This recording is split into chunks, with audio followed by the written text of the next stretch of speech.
Começa agora um programa que traz tudo sobre o livro mais lido em todos os tempos.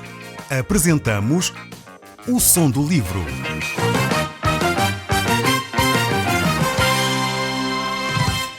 Seja muito bem-vindo. Neste podcast vai encontrar o livro mais conhecido e lido em todo o mundo. Vamos levá-lo numa viagem pela história da humanidade.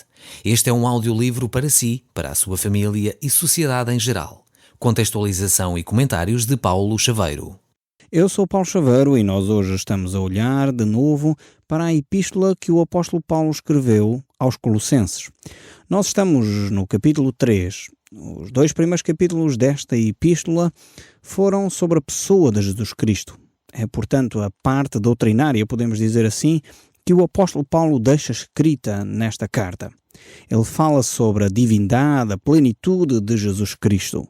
Porém, esta segunda parte, ele vai falar acerca da vida do cristão, a santidade do cristão.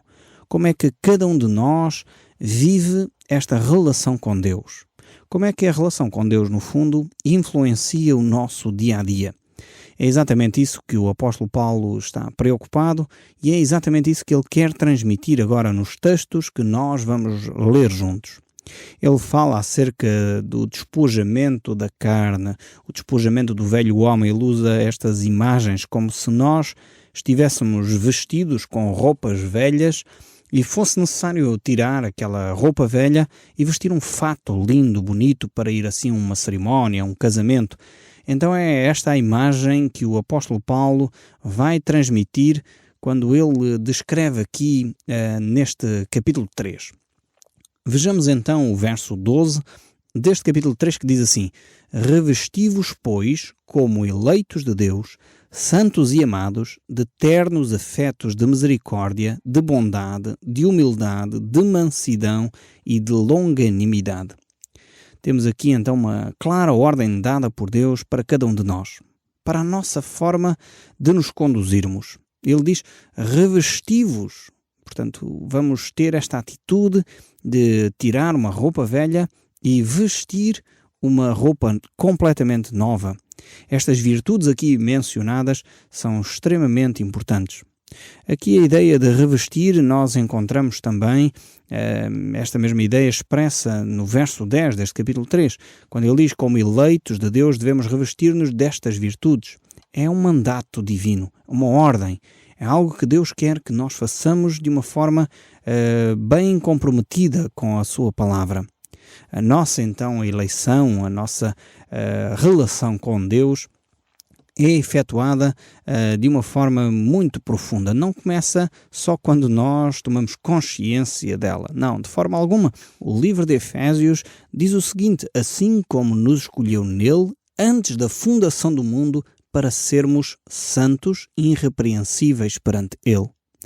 Vemos também ainda o próprio apóstolo Pedro, no capítulo 1, verso 2, a dizer que nós fomos efetivamente feitos, eleitos, segundo a presciência, o conhecimento de Deus. Esta é a forma como Deus realmente olha para nós. Nós somos escolhidos para ser um povo especial de Deus, diz o apóstolo Pedro.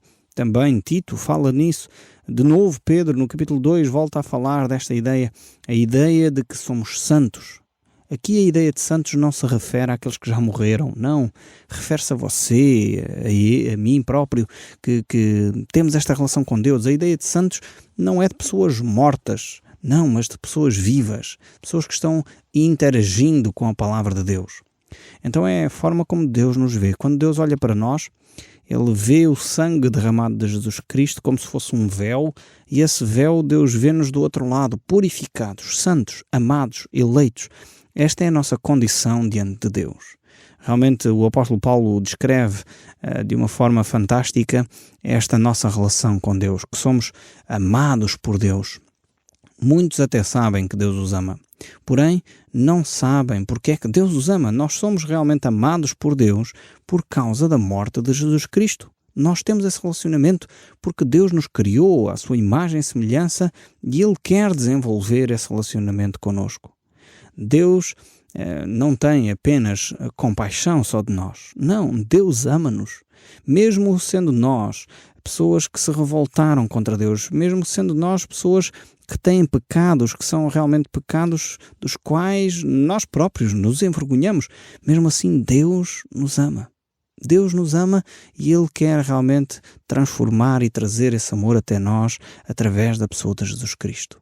Este é o grande milagre que Deus opera. Esta é a grande transformação que Deus traz até cada um de nós. É o facto de termos a possibilidade de desenvolver este relacionamento com Deus através da pessoa de Jesus Cristo. E não só desenvolver este relacionamento, mas ter uma vida purificada, podermos ser transformados e aquilo que no passado nos envergonhava, deixarmos de praticar para vivermos uma vida nova. Por isso o apóstolo Paulo diz, revesti-vos. Ou seja, aquilo que era velho já passou.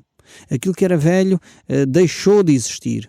Agora estamos com uma roupa nova. Estamos prontos para sair para uma festa. Já tiramos aquelas vestes esfarrapadas do trabalho, transpiradas, aquelas vestes rotas, aquelas vestes que estão estragadas para revestirmos-nos, para termos uma roupa nova, como santos e amados de Deus. E agora ele desenvolve ainda um pouco mais esta ideia, não só como santos e amados de Deus, mas desenvolvermos então estes ternos afetos. Ternos afetos, quais são eles? Ternos afetos de misericórdia, termos misericórdia uns para com os outros. Termos afetos de bondade, sermos bondosos. Às vezes é difícil sermos bondosos para com pessoas que talvez até nos querem mal, pessoas que nos prejudicaram, mas sermos bondosos para com os outros, sermos humildes, termos mansidão. Como é difícil ser mansos. Nossa situação, muitas vezes, quando alguém, como costumamos dizer em bom português, nos pisa aos calos, nossa tendência não é ser mansos, não é ser cordiais, não é ser bondosos, não, começamos logo irritados a falar, assim, precisamos de Deus em nós, precisamos que o Espírito Santo continue a trabalhar na nossa vida de forma a que a mansidão seja uma característica que o Espírito Santo produz em nós. E depois, no final, culmina quase como uma cereja em cima de um bolo, sejamos longânimos. Longânimos é assim uma pessoa que tem uma paciência de elástico, uma paciência enorme, quer dizer, vai além da paciência. Longanimidade é muito mais que paciência, mas sermos pacientes ao extremo. E isto é aquilo que Deus espera de nós. Nós vemos realmente estas características a serem desenvolvidas e envolve certas particularidades da nossa personalidade. 3 destas 5 coisas que nós encontramos aqui, voltamos a encontrar em Gálatas, capítulo 5, no verso 22 e 23, quando a Bíblia fala acerca do fruto do Espírito. Falando-nos deste fruto, realmente mostra que é a ação de Deus em nós que pode desenvolver este resultado, esta atitude, este caráter. Um caráter que é revestido de ternos afetos de misericórdia. A versão corrigida, a versão da Bíblia corrigida, de Almeida, ela diz entranhas de misericórdia. Estas 2 palavras gregas aqui referem-se aos principais órgãos internos, ou seja, àquilo que é o nosso âmago, aquilo que é o nosso centro das emoções. Não sei se consigo acontece, às vezes quando nós ficamos nervosos, algumas pessoas começam a ficar com dores de estômago, começam a ficar com os intestinos todos embrulhados. Eu tenho uma característica, depois de um episódio que eu presenciei, de um grave acidente na Marginal, fiquei penso, um trauma. E hoje, quando olho para alguém ensanguentado, fico logo com o estômago todo enrolado, fico logo com suores frios, fico logo bastante incomodado com aquela situação. E é aqui neste centro das emoções, neste centro onde estas coisas acontecem, não sei bem porquê, que é ali, mas de facto é ali que acontece, que o apóstolo Paulo está a sugerir. Estas entranhas de misericórdias acontecem no centro das nossas emoções. É lá que deve de acontecer o desenvolvimento destas características no nosso íntimo. Não é de fora para dentro, mas o contrário, de dentro para fora. Quando o nosso coração está cheio de coisas boas, então as nossas atitudes, as nossas palavras vão ser de facto atitudes e palavras agradáveis. Quando o nosso coração está cheio de amargura, de revolta, quando as nossas entranhas, o nosso íntimo não é bom, realmente então aquilo que sai para fora não pode ser também bom. Por isso o apóstolo Paulo ainda em Romanos capítulo 12, no verso 1, ele diz: rogo-vos, pois, irmãos, pela misericórdia de Deus, que apresenteis os vossos corpos por sacrifício vivo, santo e agradável a Deus, que é o vosso culto racional. E não vos conformeis com este mundo, mas transformai-vos pela renovação do vosso entendimento. Estas aqui são palavras fantásticas, estas que o apóstolo Paulo nos deixa aqui. Palavras que nos desafiam a uma mudança de atitude, a não nos conformarmos com aquilo que está a acontecer à nossa volta, com a imoralidade, com a podridão, com a corrupção. E nós assistimos às coisas às vezes de uma forma quase amorfa, ficamos apáticos, não agimos. Não podemos permanecer assim. Vale a pena realmente não nos conformarmos com os padrões de injustiça, com os padrões de corrupção. Não vale a pena nós cairmos naquela cilada de dizer, mas toda a gente faz. Nós não podemos cair aí. Não vos conformeis com este mundo, diz o texto bíblico. Vale a pena caminhar na justiça, no amor, na bondade, na misericórdia, na longanimidade. Vale a pena caminhar nestas virtudes. Elas darão fruto a seu tempo.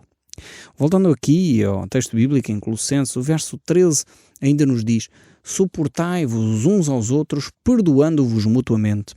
Caso alguém tenha motivo de queixa contra outrem, assim como o Senhor vos perdoou, assim também perdoai vós. Temos agora aqui esta ideia. Primeiro surge no verso 12 a ideia de longanimidade. Depois o apóstolo desenvolve esta ideia de suportai-vos uns aos outros. Aqui não traduza esta palavra suportai-vos pela palavra aturai-vos, não é isto. Suportar aqui não é aturar. Suportar é apoiar, é encorajar, é levar aquela pessoa que está fraca a se levantar, aquela pessoa que caiu, ficar de pé. É esta a ideia de suportar. E, no fundo, é partilhar as cargas uns dos outros. Por isso o apóstolo diz também, prossegue dizendo, perdoai-vos mutuamente. Ou seja, todos nós falhamos. Às vezes nós pensamos, bem, aquela pessoa fez-me tanto mal, eu nunca lhe fiz mal nenhum, eu nunca lhe vou perdoar. Não é uma atitude cristã. Por isso o apóstolo Paulo diz, perdoai-vos mutuamente. Todos nós falhamos. Há coisas que se calhar essa pessoa de quem você pensa tem coisas se calhar contra si. Alguma coisa que ele aponta que você também não deveria ter dito, não deveria ter feito.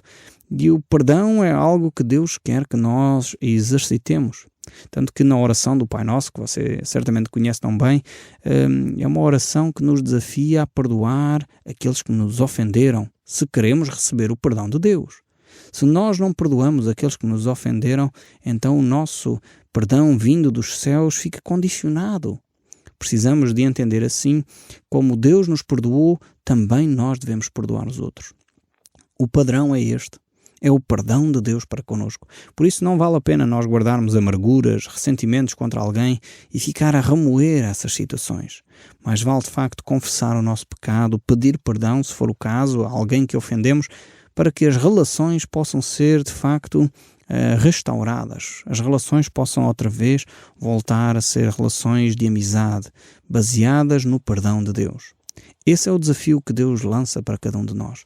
Ele nos ama dessa forma e quer também que o seu perdão chegue até nós. Mas nós podemos limitar o perdão de Deus se nós não estivermos a perdoar os outros. Então, ouçamos bem a oração do Pai Nosso quando a dizemos. Coloquemos em prática essa mesma oração. Perdoa-nos as nossas ofensas, assim como nós temos perdoado aos nossos devedores. Realmente é uma oração poderosa, mas nós devemos ter muita atenção àquilo que estamos a dizer em oração ao nosso Deus. O verso 14 aqui do capítulo 3 do livro de Colossenses ainda prossegue. Acima de tudo isto, porém, seja o amor, que é o vínculo da perfeição. Então temos acima de tudo, ou seja, o que é mais importante de tudo que vocês devem reter. Se ainda não perceberam o que eu estive a dizer, está o apóstolo Paulo a dizer por outras palavras. Se ainda não entenderam bem aquilo que eu disse no verso 12 e 13, então entendam agora, acima de tudo, o que se deve guardar, aquilo que deve ficar gravado na vossa mente é o amor. Revesti-vos do amor. Este é de facto o grande mote, o grande tema das Escrituras. A Bíblia nos mostra, e Deus desde o Éden, que tenta reconciliar o homem consigo próprio, tenta reconciliar o homem com os outros e tenta reconciliar o homem com Deus. Então nós precisamos desta reconciliação que começa connosco mesmos. Muitas vezes nós não conseguimos ter relacionamentos saudáveis porque andamos em luta interior. Estamos em luta connosco próprios. E desde o início da criação, Deus quer restaurar, quer que a Bíblia seja uma carta de amor escrita à humanidade. Por isso o apóstolo Paulo diz, acima de tudo, revesti-vos do amor. Este realmente é o tema central das Escrituras. E nós já temos visto aqui, quando o apóstolo Paulo escreve em Colossenses, no capítulo 1, ele fala sobre a caridade, que é a mesma maneira de dizer amor. Ele desafia a cada um de nós a ter este amor que provém dos céus. Muitos de nós temos dificuldade em amar, sentimos dificuldade em abrir o nosso coração, fomos tão feridos pela vida, muitas vezes pessoas foram maltratadas, abusadas, que já não querem confiar em ninguém, não querem abrir o seu coração para não sofrer mais. Mas a palavra de Deus nos mostra que o caminho do amor realmente é o caminho que nos conduz a relações saudáveis. O caminho do amor é o caminho que liberta. E vale a pena caminhar nessa estrada. Porque ela é a estrada de Deus, é a estrada que Deus quer que nós possamos percorrer. Por isso, acima de tudo, o que se deve guardar é o amor. E este amor, então, é desenvolvido, e diz o texto bíblico ainda no verso 15, e seja a paz de Cristo o árbitro em vossos corações, o qual também fostes chamados num só corpo, e sede agradecidos. Temos aqui agora esta paz. Na relação entre as pessoas, o que deve ser o juiz, o que deve ser aquele que verifica o que é justo, o que é correto, é a paz. Infelizmente, às vezes nós temos outros árbitros na nossa vida. Colocamos muitas vezes o árbitro do interesse próprio, o árbitro dos meus direitos, mas não colocamos o árbitro que é a paz. Seja a paz de Cristo o árbitro em vossos corações. Como seria diferente se nós realmente tivéssemos esta atitude de procurar constantemente a paz, procurar nas nossas ações aquilo que é pacificação, aquilo que é tornar os relacionamentos pacíficos. Realmente o apóstolo Paulo diz aos Romanos uma outra frase extremamente interessante no capítulo 12, no que depender de vós, tende paz com todos os homens. Ou seja, nós como cristãos devemos ser os promotores da paz. Sempre que possível, com todas as pessoas, devemos sempre promover a paz. Se não houver uma relação pacífica, que não seja por nossa responsabilidade. Ou seja, nós fizemos tudo. Se tivemos que pedir perdão, fomos pedir perdão. Se tivemos que nos humilhar, nos humilhamos. Se tivemos que confrontar a verdade, tivemos que confrontar a verdade. Mas não é por nossa causa, não é por nossa responsabilidade que a paz não se estabeleceu. No que depender de vós, tende paz com todos os homens. O verso 16 ainda prossegue. Habite ricamente em vós a palavra de Cristo. Instruí-vos e aconselhai-vos mutuamente em toda a sabedoria, louvando a Deus com salmos e hinos e cânticos espirituais, com gratidão em vossos corações. Mais uma vez, aqui o tema da gratidão é fundamental. E temos aqui também vários outros aspectos. O ter esta atitude de cantar cânticos espirituais, ter salmos presentes na nossa mente, como é vital para a nossa saúde espiritual. Desenvolver esta atitude de cantar louvores a Deus. Vale a pena você aprender cânticos de cor, vale a pena você conhecer uma comunidade onde ensinam esses cânticos para poder ter essa relação com Deus. Uma relação que é baseada nesses cânticos espirituais que fortalecem a nossa vida. E ter estes corações gratos a Deus por aquilo que Ele está a fazer na nossa vida. O verso 17 prossegue, e tudo quanto fizerdes, seja por palavra, seja por ação, fazei-o em nome do Senhor Jesus, dando por Ele graças a Deus. Este é um dos textos bíblicos que eu gosto particularmente. Ele nos coloca no centro da nossa vida, coloca aquilo que é fundamental, que é fazermos tudo para a glória de Deus. Realmente, quando nós perdemos esta visão da vida, então a nossa vida não tem sentido. Por isso é que é importante tudo aquilo que fazemos, tudo aquilo que dizemos, que seja feito para glorificar o nome de Jesus Cristo. E depois ele agora entra aqui num tema extremamente interessante, mais uma vez, que é o tema da família. Nós não vamos ter muito tempo para desenvolver, mas no próximo programa provavelmente voltaremos a ele. Mas diz assim: esposas, sede submissas aos próprios maridos como convém ao Senhor. Aqui temos princípios fundamentais para a relação entre a esposa e marido. E depois no verso a seguir diz: maridos, amai as vossas esposas e não as tratais com amargura. Então a esposa já estava a ficar preocupada, a pensar que só era ela que tinha que obedecer à palavra de Deus, ficar submissa. Agora os maridos também têm aqui recomendações. Portanto, maridos que me estão a ouvir, tomem nota aqui daquilo que Deus vos está a dizer. Maridos, amai as vossas esposas e não as tratais com amarguras.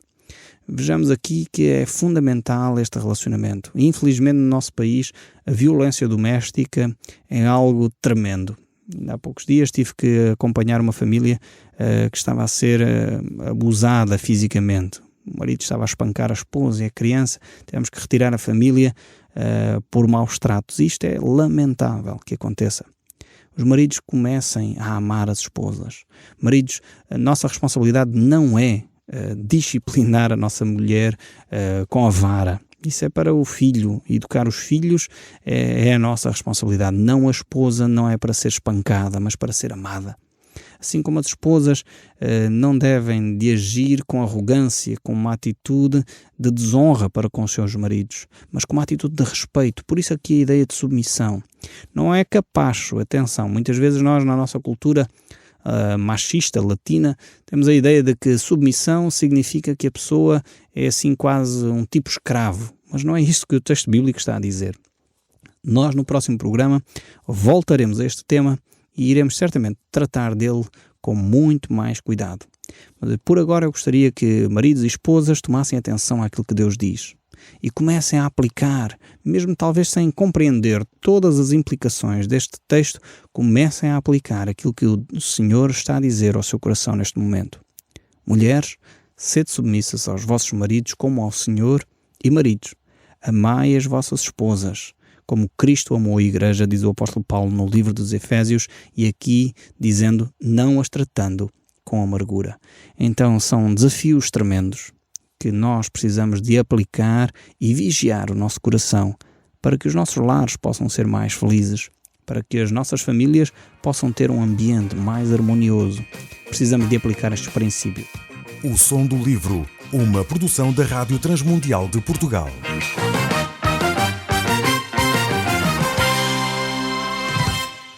RTM. Conhece todos os nossos programas em rtmportugal.org.